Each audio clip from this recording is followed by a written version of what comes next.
They say once you can explain an idea in simple terms, you've understood it and you will remember it. One of my primary goals is to bridge the gap between science and, well, anyone else. What better way to start than to introducing people to my former area of expertise, epigenetics. How does epigenetics influence who we are and the traits of our offsprings and future generations? I recently collaborated with fellow critical thinker and communicator Stephanie Simoes, creating a short form video, or as the kids say, a reel, about this topic. And listen, it was a fun project, but it was challenging. Stephanie is the founder of critickid.com, a website that teaches children how to rationally analyze information, arguments, and even their own thought processes through videos and activities.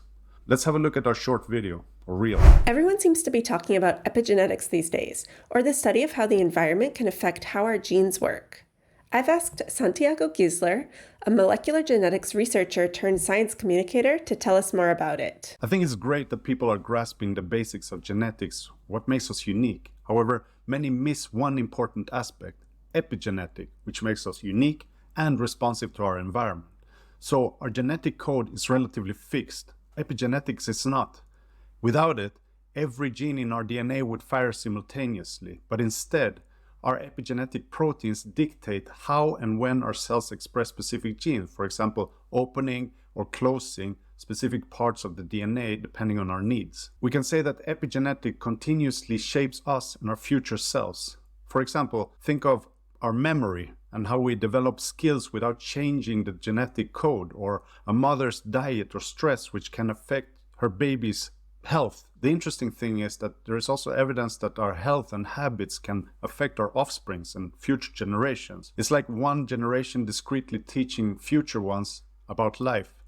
In a way, epigenetic makes life more fluid, constantly shaping our uniqueness and that of other generations, which is both liberating and scary, depending on the context. So, how do you think we did? You can try it yourself. Pick a topic that you feel that you're an expert in, or a topic of interest, and try to condense it into 70 seconds. See how it goes. Anyway, Stephanie does loads of short form videos on Instagram, so go and pay her an online visit, especially if you're curious about how children can develop critical thinking. You can find Stephanie on Instagram and Facebook via CriticKid. Of course, you can support and subscribe to this YouTube channel as well. Until next time, peace.